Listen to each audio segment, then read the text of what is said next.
At number 3, here's a guy I'm very high on. I think probably, and judging by where I see, people fall on other lists, John Mateer, the transfer from Washington State to Oklahoma, is going to be my number 3 quarterback. I really like John Mateer. And here's the thing. As much as some who cover this sport will tell you like, oh, I watch everything. Man, people don't watch Washington State. And when I prepared for the Holiday Bowl, when Washington State was going to play Syracuse, and I was calling that game, and I got to watch every snap of offense that Washington State played last year on film, I came away so impressed with John Mateer. He is really talented as a thrower. He is athletic and quietly put up one of the best quarterback years in the country. Now he's going to enter the spotlight. So now he goes down to Oklahoma and he goes to the SEC. And yes, that's a jump. There's no doubt. But he brings his offensive coordinator, Ben Arbuckle, with him. So he's not going to have to learn a new system. And in a lot of ways, that should pay dividends for Mateer. He's got a big arm. He can run it. He's a dual threat guy. He was the only quarterback last year to average at least 250 yards through the air, throwing the football, and 50 on the ground in every game. When you strip out sack yardage, which we should because it's a stupid rule in college football that we count the sack yardage against the rushing numbers for the quarterback. But if you strip out the sack yardage at Washington State, he ran for over 1,000 yards. And again, when I watched him on film, I'm like, hey, man, this guy is a player. There's no doubt last year he was one of the 10 best quarterbacks in college football. Now he's coming back. He's going to have better players around him, and he retains his offensive coordinator, this time at Oklahoma and not in Pullman. Yeah, he's going to be one of the 10 best, and I actually think he's going to be one of the 5 best. He's a heck of a player. Just think of this. Did anyone really and maybe they did. Maybe I'm not giving people enough credit on this one. When Cam Ward went from Washington State to Miami, I heard it in people's reaction early in the year last year when they started seeing and watching Cam Ward actually play at Miami. And they were like, oh, man, he's so good. And it's like, yeah, I mean, he's playing the exact way he did at Washington State. And I believe that we're going to have a very similar effect with Mateer going from Washington State and now going to Oklahoma. Oklahoma's got a terrible schedule. Again, I get it, but he's going to have a chance early when they play that game against Michigan, week 2 of the season, against a defense that is going to be very good. I mean, very good. Michigan's defense is always solid, even without some of those guys that went to the NFL draft, in particular in the middle and the interior. Look at what Michigan did last year to Alabama in the bowl game. All of those players from Michigan on defense are back, and so Mateer and Arbuckle are going to have their work cut out for them right away, that one at home. So I can't wait to watch that game. So John Mateer at number 3. Again, watch out, man. This guy is a hell of a player, and I just don't think many people actually watched him last year. They looked at his numbers, thought he was really good, and then you actually watch him through the year, and it's like, oh, yeah. He was one of the 10 best last year. He's coming back for sure. All right, let's go to number 2. I've got to do it because I believe in him. I believe in his coach. I think that this program is one of the 3 best programs in college football right now. It's time for Arch Manning. Arch Manning's going to be number 2.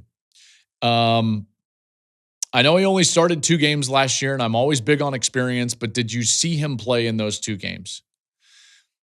Don't we know anything about Steve Sarkisian and the way that he builds an offense around the tools that he has? And now with Arch, you've got a big quarterback, 6'4", 225 pounds. He can move. He's got a stronger arm than Quinn Ewers. Quinn was experienced, and there's no doubt. And Sark was loyal to Quinn. There's no doubt. But, there's a difference to the offense when Manning went in than when Quinn Ewers was in. This is not a knock. It becomes more dynamic. And the reason is because Arch puts more players in conflict on the field than what Ewers did. Again, not a knock, just a comparison. Arch puts edge defenders in conflict because he can run. And that was something last year I don't think anybody realized how athletic he actually is on the outside, but he can run. And then he puts safeties in conflict because he can threaten every blade of grass on the field. He's got a great arm, a really great arm, and he's accurate with it. I look up and I think to myself, you know what? Like Arch is going to be really good. Again, I know it's a projection and I know that maybe some of this is his last name, but it's just going to work out. If there was a quarterback with the exact same build and history and a different last name, but in the same situation with Sark, with Texas, with those athletes around him, I know they're going to have to replace some of those offensive linemen, but don't we trust Sarkisian by this point? Yes. The answer is yes. The answer is yes. Arch brings that downfield threat, like you just saw if you're watching on YouTube, averaged almost 10.5 yards per pass attempt last year. That would have ranked second in college football. If he had played more, that would have been only behind Jackson Dart. Again, if you're watching YouTube, you already saw that graphic up there. And if you're not watching YouTube, you should. And you should probably go over there and you should probably subscribe. He's been sitting. He's been learning for 2 years, speaking of Arch. And I think he's going to hit the ground running. Now, he's got a hell of a challenge week 1. He's going to have to go on the road and play Ohio State. But I already referenced this guy earlier, but Jim Knowles now is the defensive coordinator at Penn State, so he's leaving. And now you're going to face Matt Patricia and a new defense at Ohio State with a lot of new players. Now, you still have to play Caleb Downs, and they've recruited to a point and played enough depth where it's like these guys are going to be able to play for Ohio State. But man, they had a ton of experienced players that are now leaving that defense. You've got a new coordinator. This is the time you would want to play Ohio State. If you had to play them on the road in the shoe, you'd want to do it early in the season before that defense catches their stride. The last thing that I would say about Arch Manning, and I want to be totally fair and transparent. My executive producer of my work life is named Steve Owens. And no, he didn't win the Heisman Trophy. I'm not talking about that Steve Owens. But Steve said this comparison to me last year when Arch did start those 2 games and he had a couple of those long runs. And Steve was like, man, that looks like Trevor Lawrence. And I was like, you're right. It's exactly what it looks like. When he gets a step, he's gone. You don't think of him as an athletic dual threat quarterback, and yet he is. And so again, that's why I go back to he puts defenders in conflict. I know he's not experienced, but I trust everything around him. Even if some of the players are going to be inexperienced around him, I trust the system around him. I trust his upbringing. I think Arch is going to be an absolute star. I will be shocked if it does not work out for Arch at Texas. So he's number 2. And my number 1 quarterback going into next season in 2025 is Cade Klubnik. I'm a big believer in Clemson. Mainly because I think Cade Klubnik is going to be the best quarterback in college football next year. I think Cade is tremendous. A year ago, there were real questions going into the season about Klubnik. Would he be able to lead Clemson? What were they going to be, in particular, throwing on the outside? And now they get him back. This is a team that I think is absolutely a top 5 team. Dabo is making another run. I think he's building for another run at Clemson. You know, this is impressive what Dabo is doing. We don't see teams win at a high level generally over different cycles of recruits. Generally speaking, teams do not win national championships, or I should say coaches don't win national championships over multiple cycles of recruit.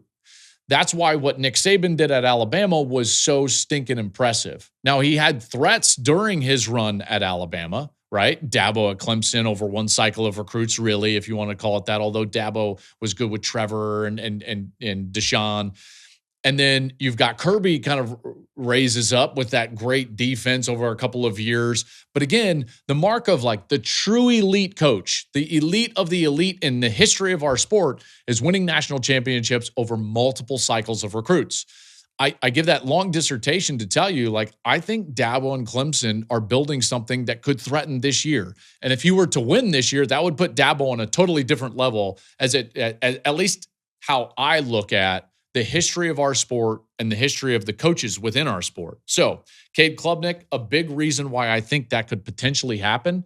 I think that he's fantastic. He showed why he was the number 1 quarterback out of high school last year when he played so well. He pushes the ball down the field. You think about this. He had the 3rd most completions in the country last year of throws that traveled at least 20 or more yards down the field. He's athletic. He's got good players around him, and he's got Garrett Riley still, and this offense where he's now played for a number of years. This is the perfect storm for a guy whose team is on the rise. He's played a ton of football. He's experienced. He's the prototype of the type of guy that's going to succeed in college football moving forward, and he's got a perfect storm around him. Perfect storm around him. Again, it's going to be really tough for me not to go into next season and say, like, my Heisman pick before the year is not Cade Klubnik. If there was, again, like, it's just hard from wide receiver. Jeremiah Smith is going to be the best player in the country. And we saw Travis Hunter win the Heisman, but like Cade Klubnik is the guy at the quarterback position. The stars align. I always look at blueprints. I've done that with teams, and that's why I'm so high on Penn State. And now I'm doing this with a quarterback. You look at what's around Klubnik. You look at his history, his experience. We should expect a great season out of Cade Klubnik. That's why he is my number one quarterback going into the season in college football. Thank you for watching the Joel Klatt Show YouTube channel. And if you liked this clip, make sure to like it and subscribe to the channel, and you can stay up to date on all of my college football coverage.